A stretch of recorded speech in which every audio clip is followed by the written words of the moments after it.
Well, hello, everybody. Welcome to another Truth That Transforms podcast. I want to start us off with scripture. I'm going to be reading from Matthew 15, verse 8. These people honor me with their lips, but their hearts are far from me.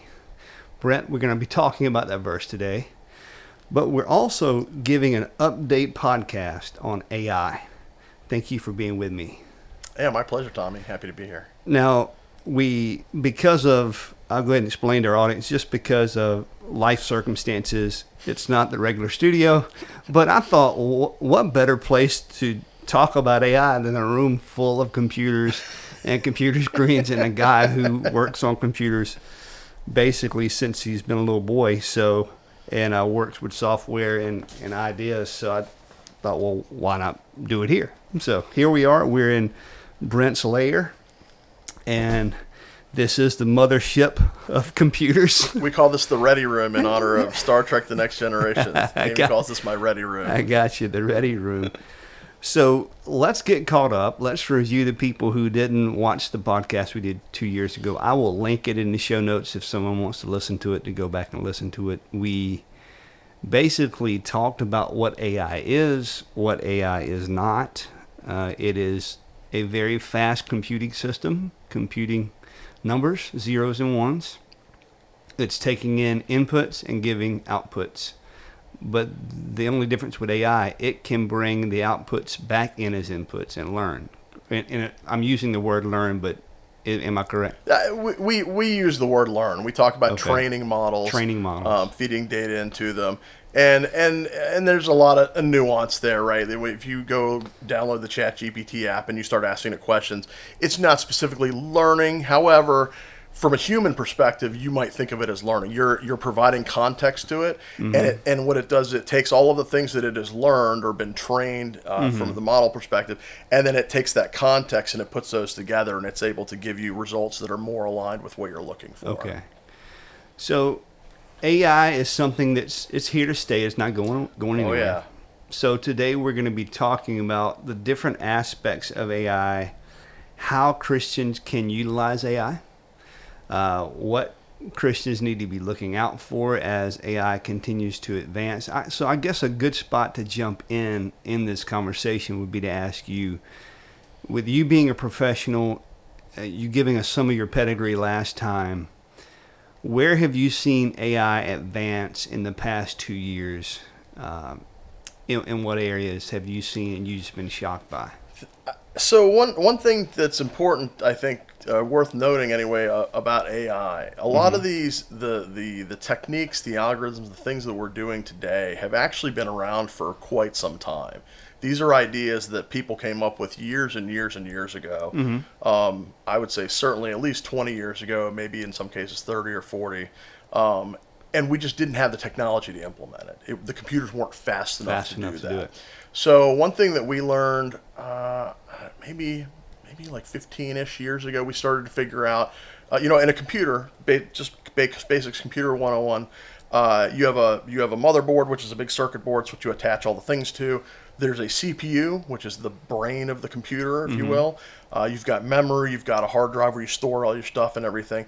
And so the idea is when you write software, the computer loads your software from the hard drive, which is like a slow storage, but it's big. It loads bits and pieces of what it needs into memory, which is much smaller storage, but it's really fast. And then the CPU is being the brains. That's what does all the processing. So you basically take data, you put it in there, it does a bunch of math and transformations and things, and it spits stuff out. So that CPU is what's doing all the work, right?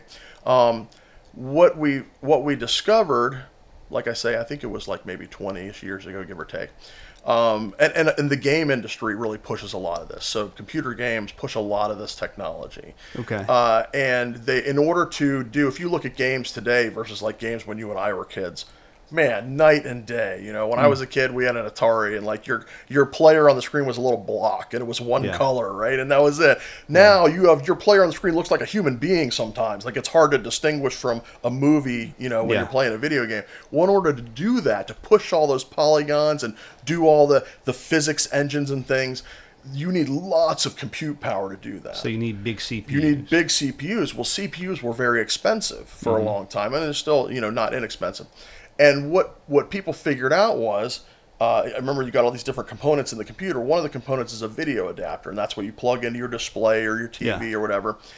The processors on there, we call those GPUs. So we call the big one a CPU, and the graphics ones we call GPUs. Well, people found a way to actually run general purpose stuff on the GPU, and these video cards, the high-end ones, had multiple GPUs, and they were able to parallelize things and run those on the GPUs, and it turned out we could compute things on the GPU for much less cost than we could on the main CPU. Okay. And you saw this shift over time. These companies like NVIDIA and other video card manufacturers, they shifted to start selling those cards to AI companies and people that wanted to build AI, because you could build these massive banks of machines with all these GPUs in them. Now I can do all these computations way, way faster for the same money than I could on traditional CPUs. Wow. So as we saw that shift in technology, and we saw people start to figure out how to leverage this GPU platform more effectively, we're seeing those same ideas that we had for large learning models, deep neural nets, all these AI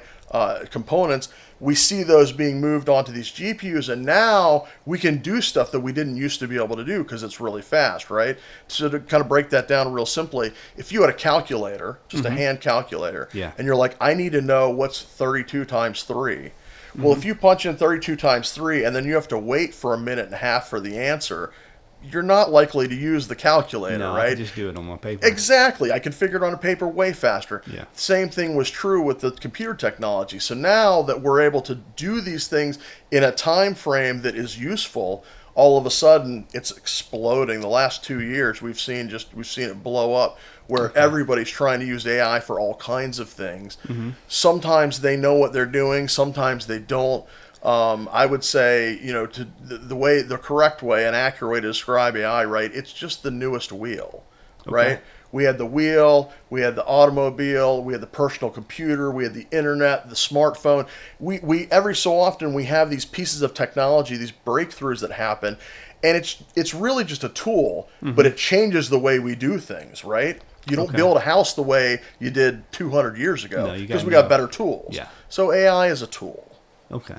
So that's the biggest advancement in the past 2 years, you would say, is just the computing, the CPU and the GPU, how fast the computers can work. And the adoption. So there's we talk in technology about this adoption of technology, this innovation curve, where it describes basically whenever a new technology becomes available, there's some early adopters. There's some, basically you see a few people adopt it, then you see a bigger group of people, and it becomes mainstream. And then on the tail end, you have the laggards that are adopting it last. Okay. So we're starting to see us move up on this curve, this diffusion of innovation curve is what it's called. Okay. We're moving up this curve because it's usable. The technology is available to so many people. Yeah. You don't have to go write computer code to use this right now. I don't. Yeah. You just go download an app on your phone and ask it a question, and it does a thing. As a matter of fact, a lot of people may not even really recognize yet. Maybe they do. Every time you Google something now, you're using AI. Basically. So they have an AI engine called Gemini, and it's no longer the first hit. It's now, hey, you get this paragraph about your question, and it's their AI engine that's responding to what you typed in. So I think there's a company called Replit.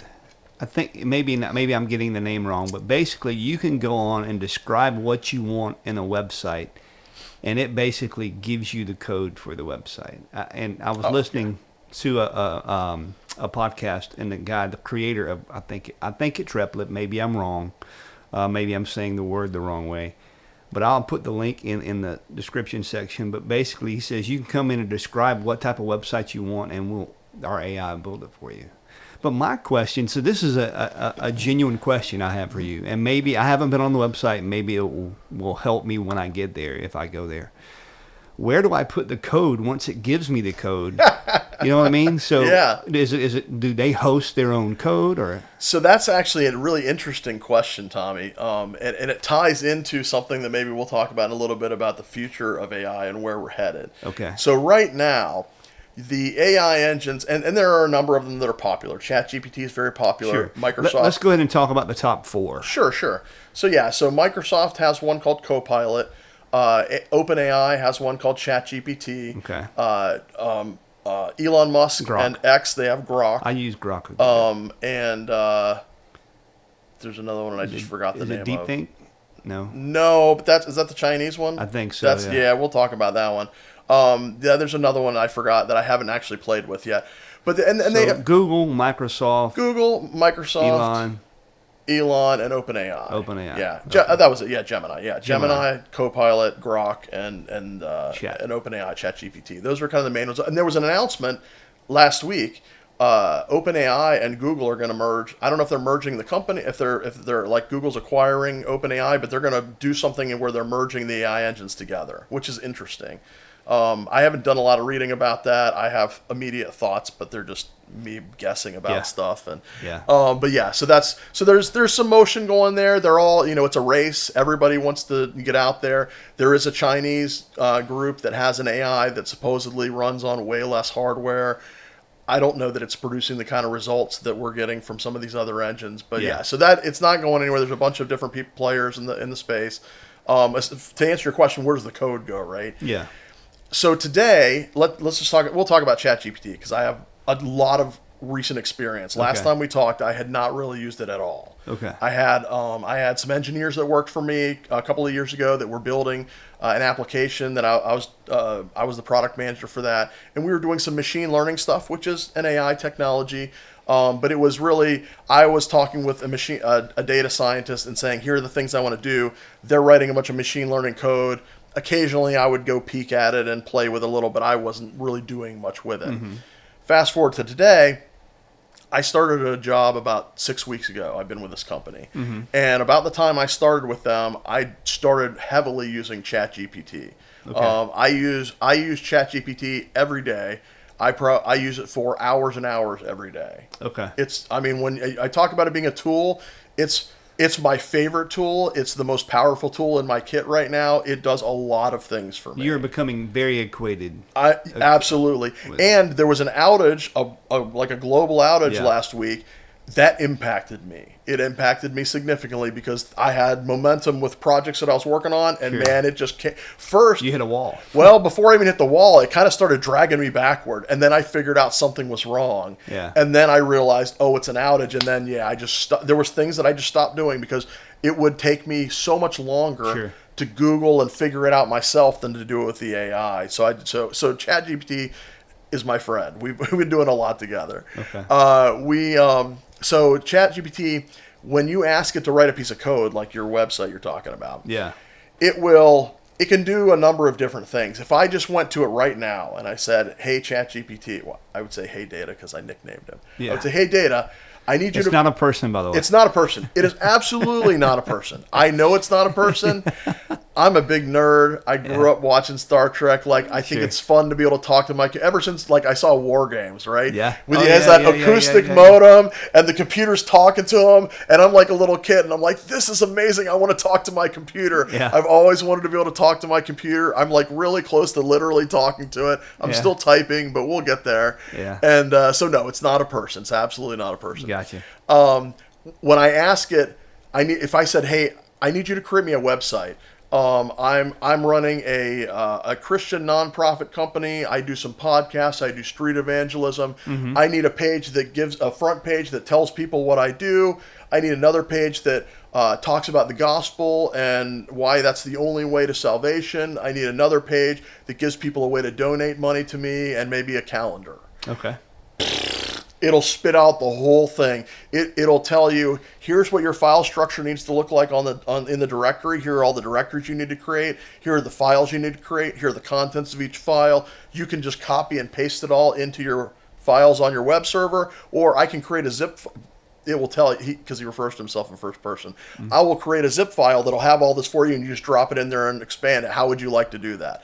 And then you tell it, I'll copy and paste it, or I'll download it, and you go do it. And then you go drop it on your server. So if you were using GoDaddy or whoever you're using to host your web service, Squarespace, you would go take the files that you're downloading from ChatGPT, and you would upload them to Squarespace, and you have a website.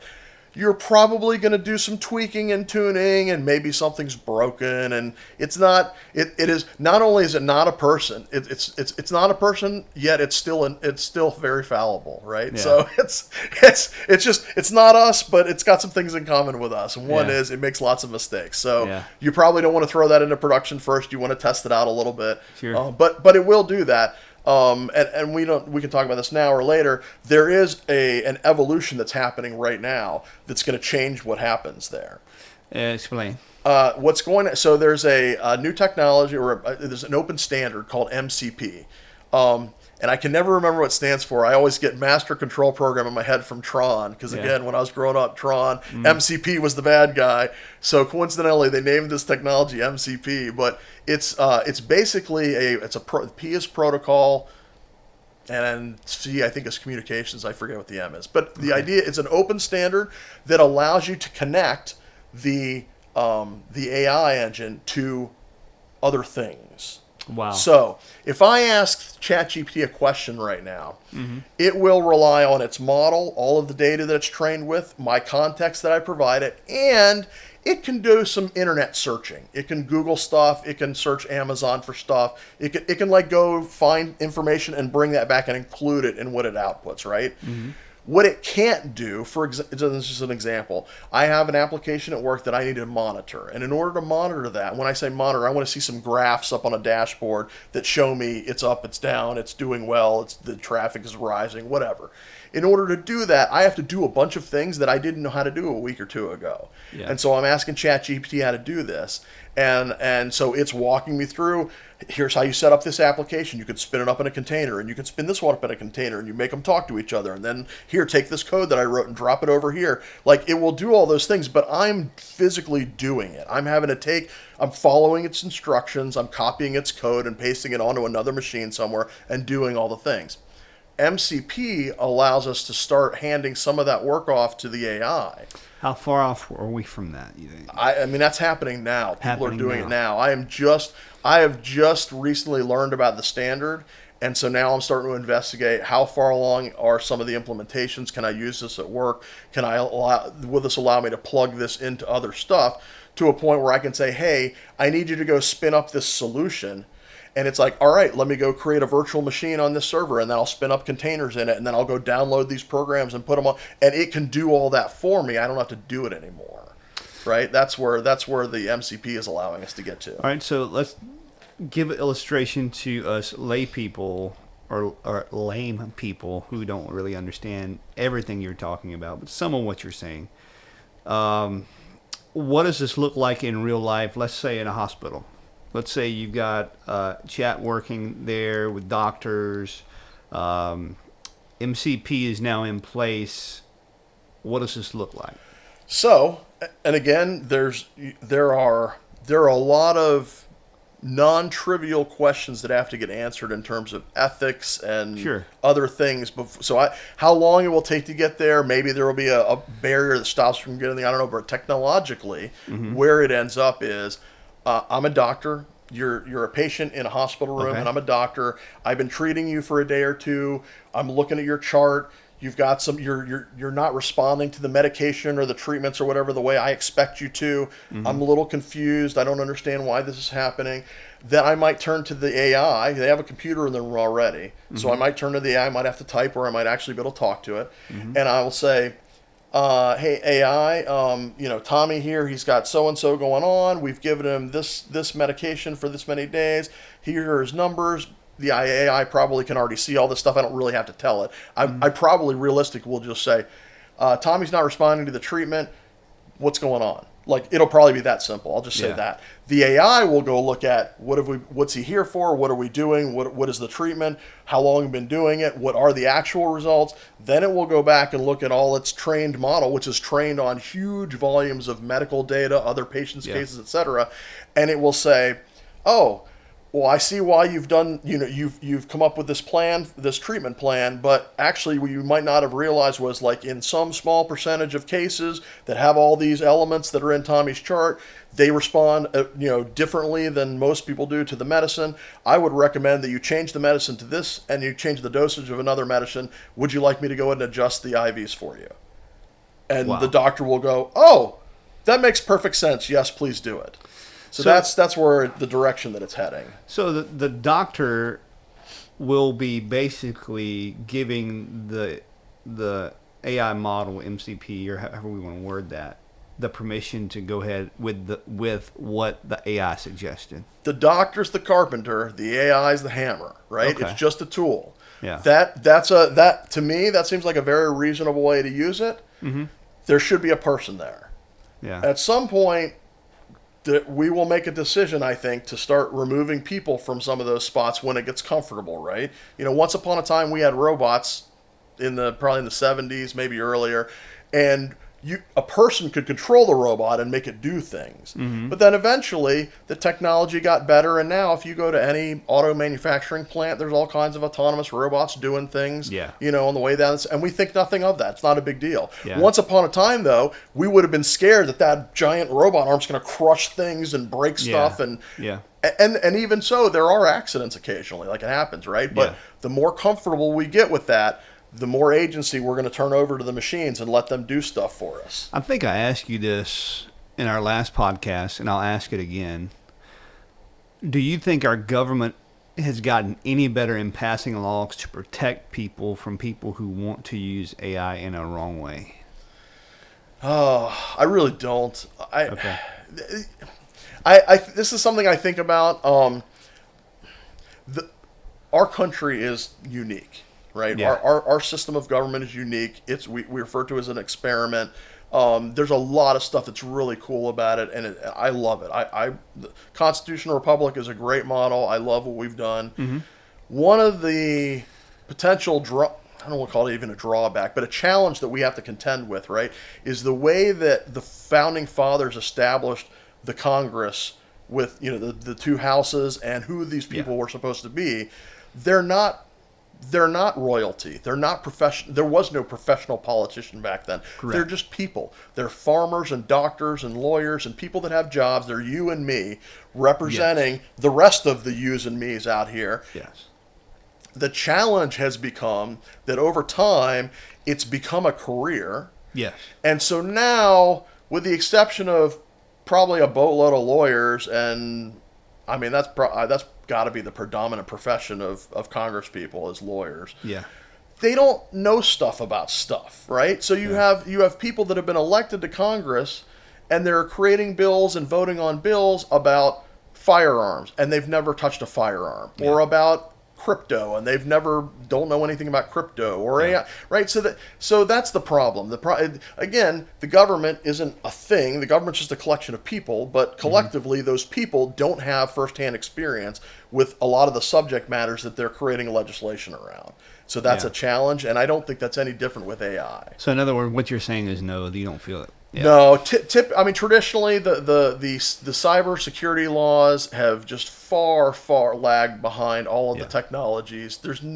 You have people that eat, sleep, and breathe this stuff, that every day they're thinking about, how can I use all of these latest technologies that 99% of people have never even heard of to steal from them? Yeah. Like, the Congress isn't thinking like that. They're not doing that. And I think here's a good ethical topic that we need to talk about as Christians, and definitely as it has gospel implications, is we're going to need to have discernment on levels now that we've never needed before. I mean, because, for example, you can go on the YouTube now and you can hear John MacArthur say things heretical.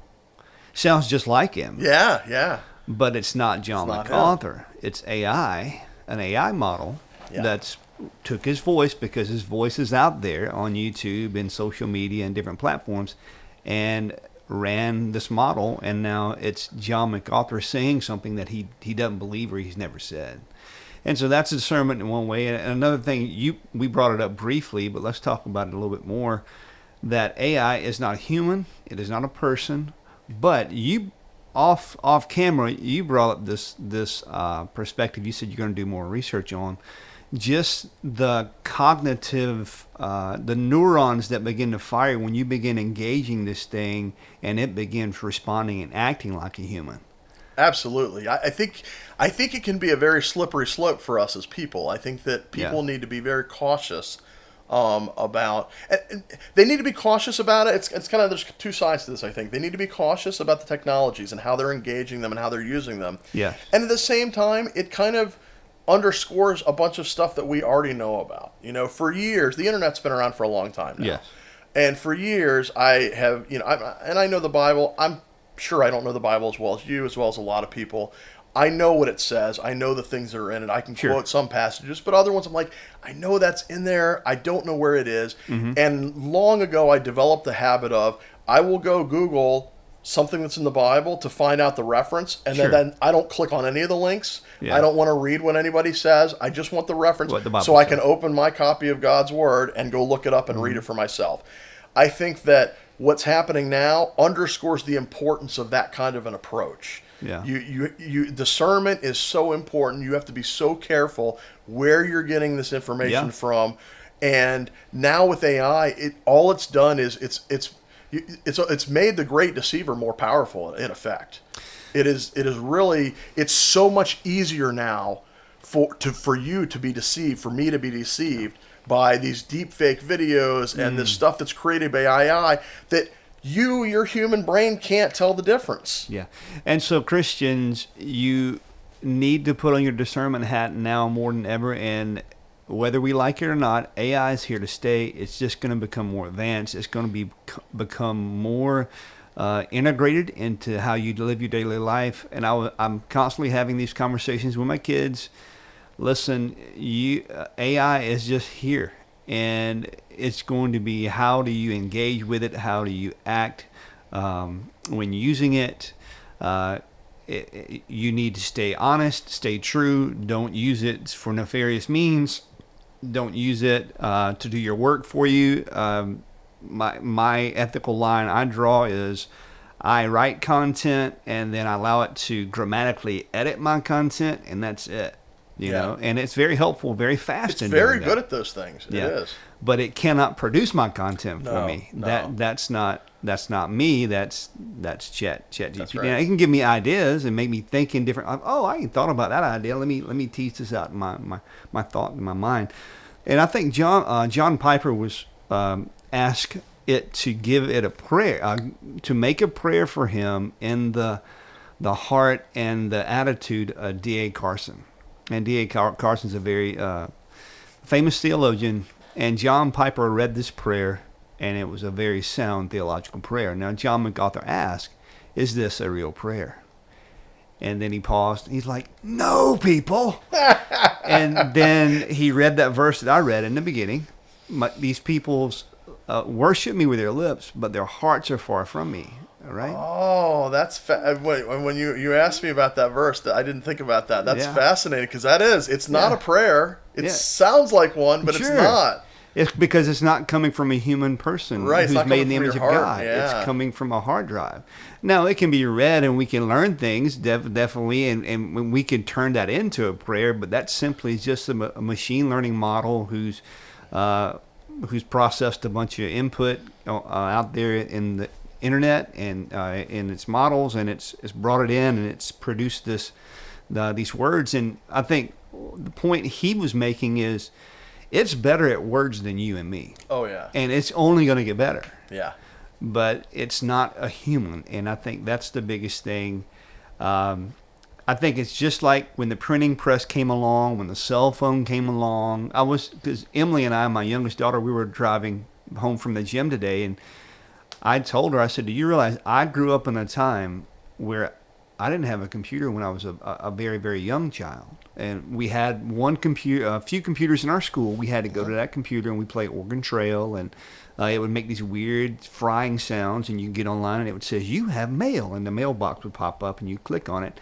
And I said, it wasn't until my late teens that I actually got a cell phone that was small enough that you could put in your pocket, and it was still big and had this wonky antenna. I said, so technology has come a long way. It really has. But one thing we have to understand and continually, and we need to be reminded of this, because we need relationships, human relationships, so we need each other to remind each other. We need to be discerning. We need to realize this is not a human, but it can be used, as you said, as a tool to advance humanity.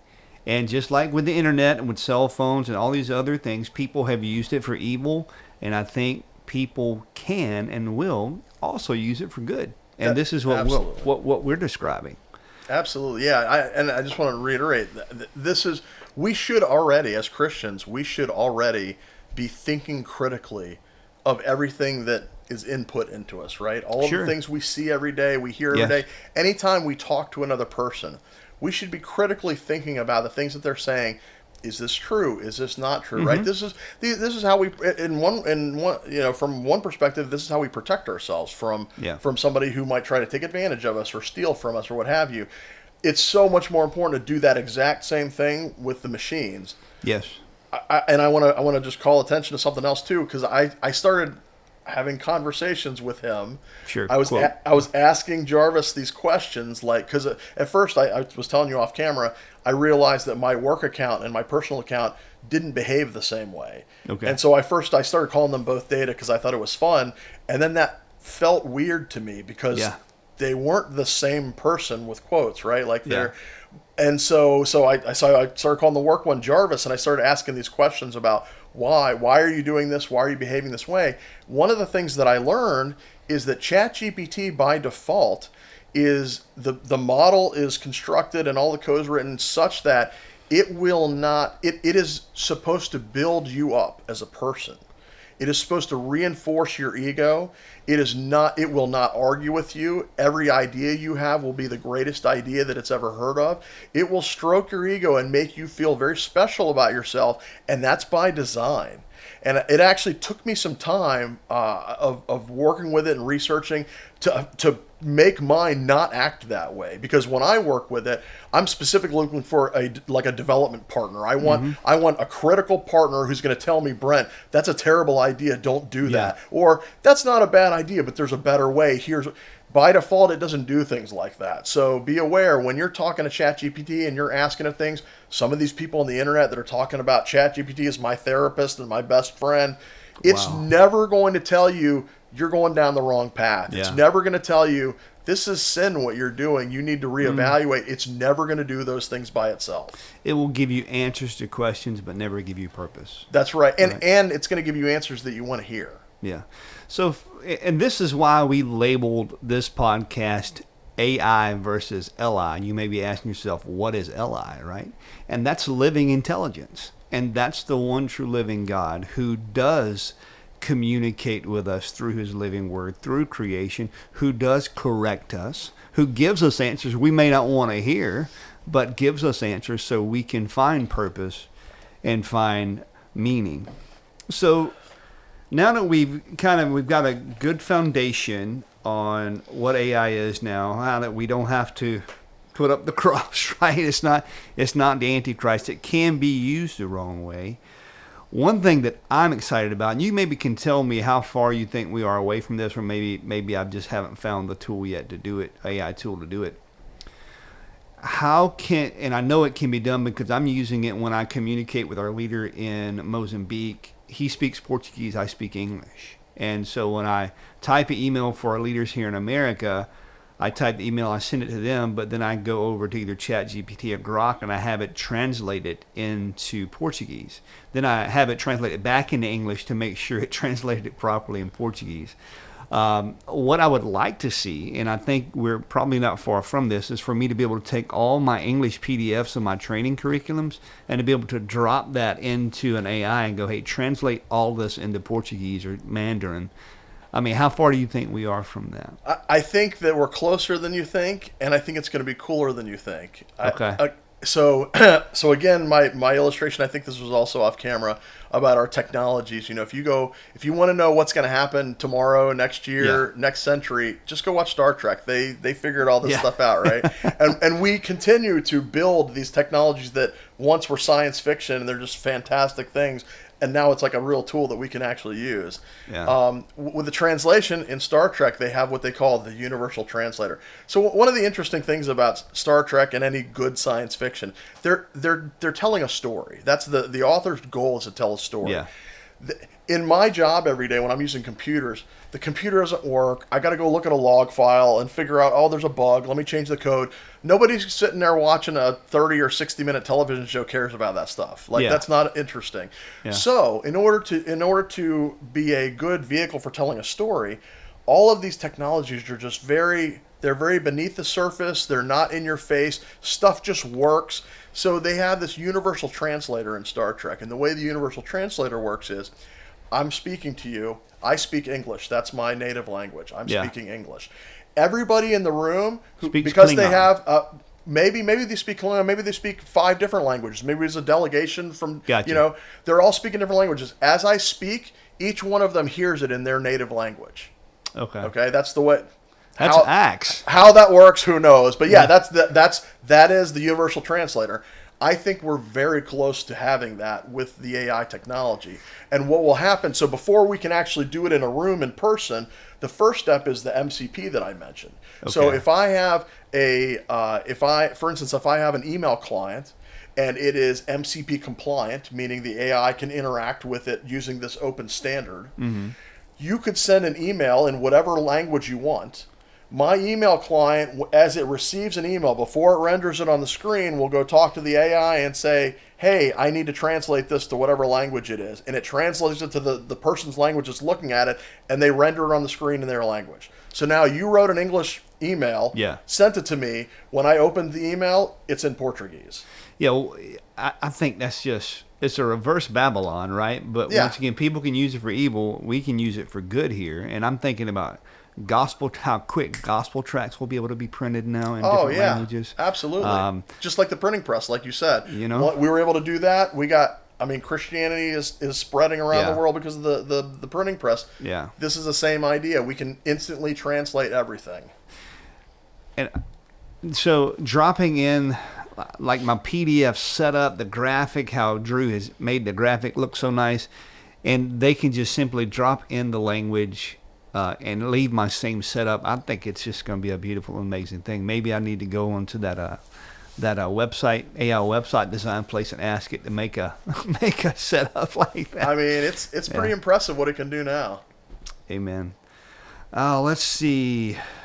The AI versus the living intelligence, and that's one thing I think we, in this day and age where people, their attention spans are getting shorter, their dependence upon computers, how can we encourage people to engage with the living intelligence more than it engages with artificial intelligence? I mean, I think this is a valid question that we need to be asking. I think that's a great question. I think that as technology advances, it ironically, despite what people like Mark Zuckerberg and other social media moguls say, it's not bringing us together. It's separating us all. It's because it's making it easier. I don't have to talk to people face to face anymore. I don't have to pick up the phone and talk to them and hear their voice, let them hear me. I don't have to go eat in a restaurant anymore. They'll just bring me food and leave it on the front porch. I don't even have to talk to them when they come here, right? Yeah. Like it is definitely separating us. And so we need to be mindful of that. And I think that that discernment piece, that questioning everything that you're getting out of it, I think that's critical. I think that the more we do that, the more it's going to spur us to go have relationships with people and talk to people. Because what you're going to discover is it's not magic. It's far, far from it. It is just think of whatever computer program aggravates you the most, whether it's Microsoft Word or whatever it is. That irritates me. I knew that, right? Yeah, it irritates me no end. This is gonna it aggravates me even more than that aggravates you. Wow. Because it's just dumb. It's just a dumb, stupid computer. Yeah. And the more you utilize the tool, and it's like any tool, the more you utilize it and get to know it, the better you understand the weaknesses, what can't it do. And it's just not. You'll realize you don't want to rely on it for everything. Okay. That outage that I mentioned, it started to exacerbate some built-in flaws that already existed in technology, and I'm asking it questions. And over the course of a 12-hour day at work, I noticed, hey, it gave me this suggestion earlier for this problem, but I already tried this and it didn't work. And now I'm reading this response and it's trying to get me to do the exact same thing again. So it repeats itself. I've noticed that it will tell me things that are factually inaccurate, and I can prove it. And I've had many, many exchanges with the AI where it says, here's the solution to your problem, go do X.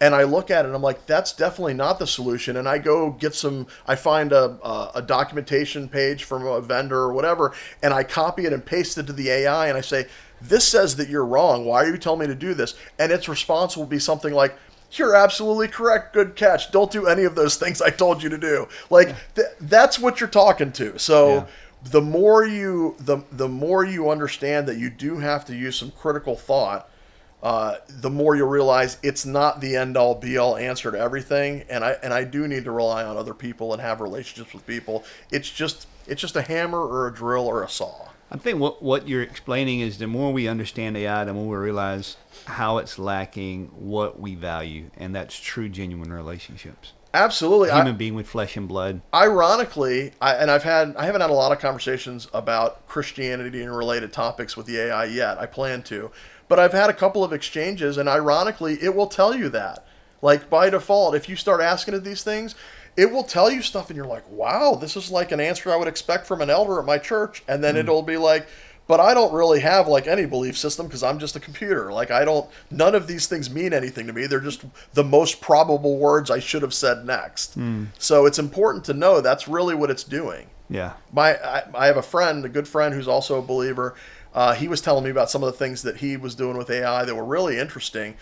He said, AI, ChatGPT, can you take the world's most popular 4 religions and juxtapose them philosophically and archaeologically and tell me which one's likeliest to be right?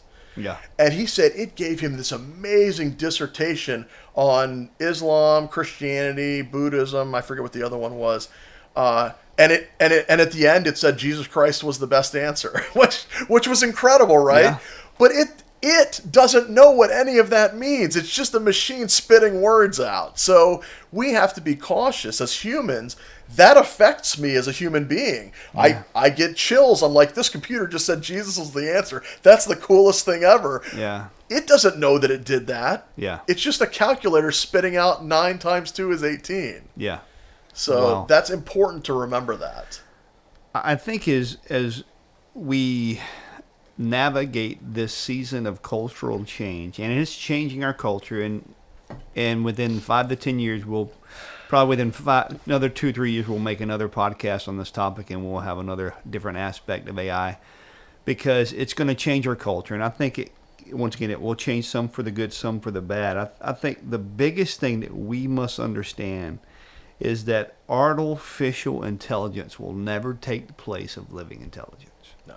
Definitely. And I think what you're describing is just that God has allowed us to exist on this earth. We are made in His image. We have mind, we have will, we have emotion. We are different. We will always be different than a computer, than a CPU, than a hard drive.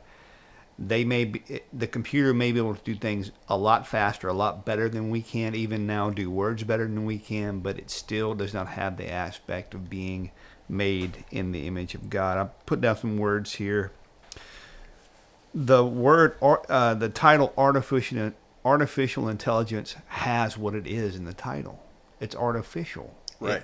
It's not real. It's not living. It's not living intelligence. And and people do it because they're broken, fallen human beings. They need a savior.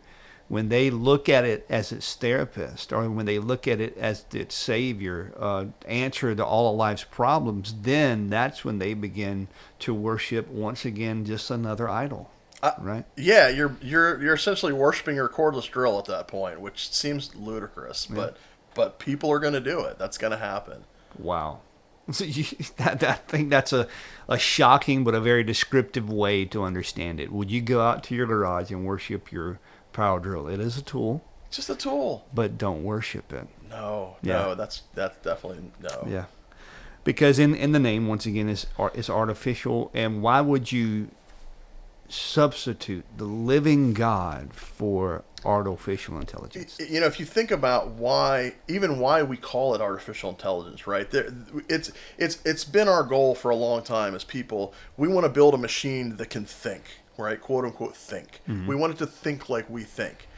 There have been, multiple steps on the way there, right? Building a machine that can do math, that can do all these things. Where now we actually call it AI, but as we've talked here, it's not intelligent. It's just an algorithm that's calculating probabilities. Mm-hmm.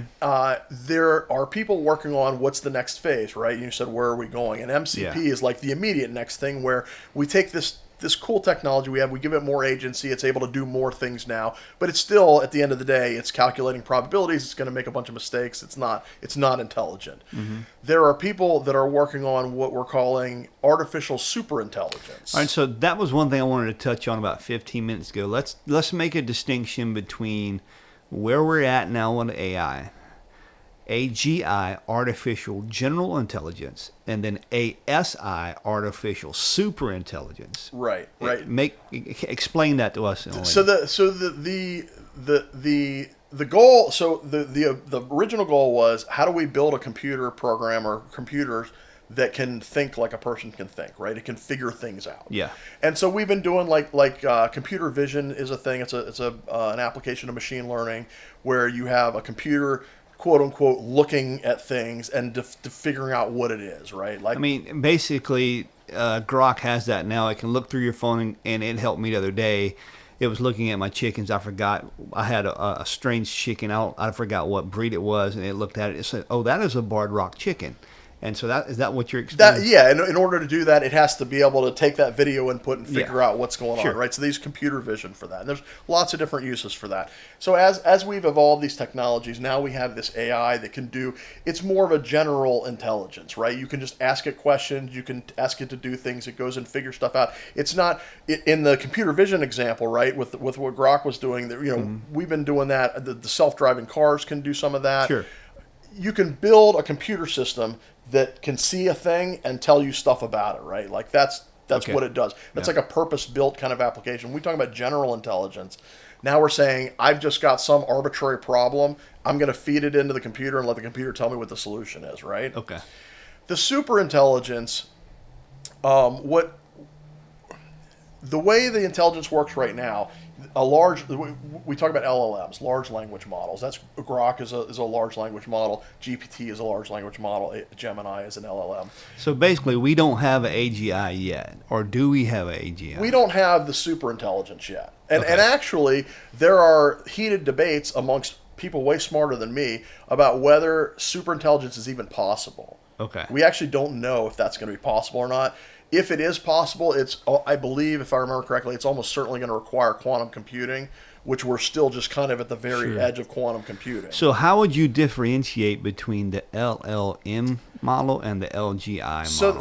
So with the models that we have right now, it's what we call a deep neural net. So a neural net is basically, you can think of it like a big math equation, and then you can plug a bunch of parameters in there. So your equation has x's and y's and z's and a's and b's and c's, and there might be hundreds or thousands or millions of, we call those parameters, and then you can have transformational layers where you have a layer that does these transformations, and then it takes the output and feeds it into the next layer. Okay. And then the output of that layer feeds into the next layer, right? And if you have more than, I think, 3 layers, we call that a deep neural net. Okay. And those can get very, very sophisticated. Okay. You can just keep 15, laying them on 16, 17, 20, whatever. ChatGPT, I actually just asked it the other day. I was talking to it about some limitations, and I forget how many.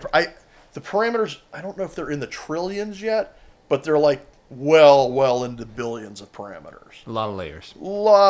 A lot of different facets of things that you can tweak, things that it uses to be able to reason or make its decisions. So the difference between LLM and AGI are the actual layers of the neural net? It's so when you move to and I don't remember what the demarcation between the general intelligence. I think the AI we have now, I think that's considered general intelligence. Okay. All right. I believe. Yep. The superintelligence is where things work differently. So right now, what we've done is we've built these deep neural nets, these LLMs, all these different models, where we're able to apply them to general purpose problems, right? Okay. I go to the AI. I mean, if I scroll through all the things that I've asked AI about, I asked it questions about, I've asked it a bunch of technology questions. I've asked it for some discussion about like etymology of a word, and I go back and forth and we Sure. talk about that. I have a project. My wife and I are going to build a robot. And Mm-hmm. so I said, hey, can we build a robot that does these things? And I gave it a whole list of stuff. And it's like, that is all doable with current technology. Would you like me to build a project plan? It built me a roadmap with like 5 or 6 phases on it, gave me a bill of materials for the first phase. Like, that's a general problem that I gave it, right? I didn't ask it to add 2 numbers. Yeah. It was a very complex thing that I asked it So that's for. giving you general knowledge. It is. It's giving me some Okay. general information, right? But the way that it's doing it, right, is like I said, that language model where it's just calculating probabilities based on all of the data that I have available to me. Yeah. And this string of words that Brent just spat at me. What is the next probable thing that I should say, right? And it's Yeah. going to construct that based on all of that. That's all it's Okay. doing. The superintelligence, what they want to do is they actually want to model the human brain. So Okay. if you think about the way you think about something, Yeah. that's very different than what ChatGPT is doing. They're yeah. two very different Yeah. things. The idea is we can, if we had fast enough computers, we could model a human brain with all of its billions of synapses and charges and make a machine that works the same way. Okay. That would be, I believe that's what they're calling superintelligence. Superintelligence, And okay. and I don't believe there's consensus on whether that's even possible. And we or would not. need quantum computing for that. Yeah, because our computers, like you can do the math and figure out like, oh, you would need like a mainframe the size of the sun or Yeah. whatever, right? Yeah. Like it's not possible to do that many calculations that fast like your brain does Yeah. with computer technology. Got you. Well, brother, any closing comments, anything that you want to say about AI that you haven't got a chance to say that's just burning in your brain? I would, one thing that I absolutely want to make sure that is very clear is if you're not a technologist and you're not immersed in all of these things, and it's just the next thing, right? It's the next cell phone, it's the next Google, it's whatever. Yeah. It can, and these are weird things to say, it can appear seductive. It can appear, like if you just go, like, I need to know a thing, because eventually you're not going to Google stuff anymore. You're going to ask the AI, and that's happening right now. Like, that's already going on. I have these habit forms in my life, and if they're good habits, I try to keep them. If they're bad habits, of course, I try to get rid of them. Right. And my habit, if I have any research I'm doing in life in general, my first thing is just to go to Grok. And you go to chat, I go to Grok. And if Grok can't give me exactly what I need, then I'll slide over to ChatGPT. And I'm be honest with you, ChatGPT seems a lot more advanced in a lot more things than Grok. But anyway, that's another. Well, so just to tie that out, Yeah. I asked ChatGPT the other day. I said, after I figured out how to make it be critical and not just tell me everything that I said was sunshine and roses. Yeah. I said, can you tell me why would I use Grok instead of you? Why would I use Copilot instead of you? Why would I use Gemini instead of you? And it gave me a really interesting explanation of Grok is good for these things, Gemini is good for these things, Copilot's good for these things. I'm better at all of these other things. Okay. So just for your own personal use and for anybody else, like Yeah. they each have strengths. There's things that they're good at, things that they're not good at. ChatGPT is the first one that I really started using, so that's the one I use. But I'm starting to look at some of the other. Claude was that was the name of the other one I haven't started using yet, but it seems very interesting. Okay. So you were saying these things seem seductive, but what else do you want to... Think critically. Yeah. Remember, it's not a person. And because now that I've used it, like it was one thing when I was reading articles about people saying this is affecting me personally. Like there was a sad story about a guy who had some depression and he was talking to the AI and it convinced him to take his own life. Yeah. Now that I've used the AI, I understand how that happens to people, and you need to be careful. It's not a person. It doesn't love you. It doesn't think you're great. It doesn't think anything. It's just a computer. So what would be, let's give 3 points that someone could do that could use the AI but protect themselves from the seductive nature of AI? The obvious one is everything. You always go back to God's word. All right, God's word. That is the truth. The living intelligence. If the AI tells you anything that doesn't jibe with that, the AI is definitely wrong. It might be wrong about other things too. Yeah. It's definitely wrong there. So definitely, you've got to trust God. You've got to go back to His Word. You've got to look at what He's telling you. Beyond that, be discerning. Don't, and that's true if you're talking to a person or an AI or whatever, reading a book, it doesn't matter. Don't just accept things that you're told. Do a little bit of investigation, pray about it, be discerning. I think the discernment is just so important. And I think between those two things, question it all and remember that it's not really intelligent, it's not really a person. I think that'll serve people really, really well. All right. So, number one, realize that He is the living intelligence. Go to His Word that He's given.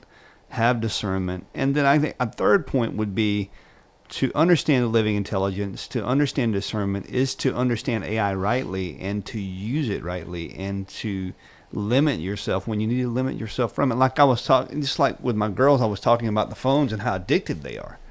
You know, we have to have limits. We have to have times where we go, you know what? I want to talk to a real human. I don't want to be on my phone. I want to engage with human beings. And I do think that there's always going to be a hunger and a tendency inside of all of us, even the introverts, to want to talk to flesh and blood human beings, because human beings intrigue me. And I guess that's one reason why God's given me the desire I have to share the gospel with people, is that there's something about human beings that computers will never, ever replace. And I'm very thankful for that. And God's hardwired us to understand that. So in review, we talked about our first podcast together, where AI has advanced in the past 2 years, MCP models being able to integrate itself now into real life situations, where we used a hospital illustration where it can dole out certain medicines into IVs now. We've talked about having biblical discernment in AI age. We talked about artificial intelligence versus the living intelligence, God being God, AI being AI. We talked about AI being a good tool that we can use. Just because we have a hammer in our hand doesn't mean there's nails everywhere, right? So we have to use the tool properly. And, you know, I think you would agree with me here, and this is just a comment, and then maybe we can tease this out on our next podcast, but the idea of using AI as a tool and remembering that it is a tool, you have to get used to it because it's not going anywhere. And the better you become at using AI, the more equipped you're going to be, and I think the better you're going to be able to get along in society, because it's just not going anywhere. I think the further you push yourself away from AI, the further you're going to be behind in technology. So that's a practical point. We kind of talked about from a Christian perspective what's important, but from a practical standpoint, people worry about the AI taking their job, right? Yeah. The computers are going to take my job. The computers aren't going to take your job. Yeah. The guy that figures out how to use the AI, he's going to take your job. Yeah. So be aware, like, you can't just stick your head in the sand. No. Just like all of the other technological advancements we have, if you don't jump on board, you're going to get left behind. And I think it's just going to be a great way. We've already talked about this, but this is one of our review points. Use it for gospel opportunities. I mean, do you think I'm not going to take AI and translate our tracks and our curriculums into different languages? You would be a fool to think that I wouldn't do that. I'm going to use that. Now, I'll have people who can speak the language to confirm, okay, this is legit. I like this. I would maybe word this a little bit different. But if AI can do 95% of the job for me and just... It knows every word of Scripture. It knows every word of the Quran. It knows every argument that's ever been made for these various religions. Man, use it. Use it. It's a great tool. And then finally, here at the end, to realize that the living intelligence and AI are two different things, and AI will never, ever compare with this living God who's given us His Son, who's given us His Word. Use this as, once again, just another, as Brent, you said in the beginning, as another wheel. Amen. All right, guys, go out and proclaim and share the gospel, because the truth worth proclaiming and sharing is a truth that transforms. And sometimes you even get to use AI to do it. Any closing comments, man? Not at all. All right, man. Thank you for being here, Brett. Thank you, brother. See you guys. Bye-bye.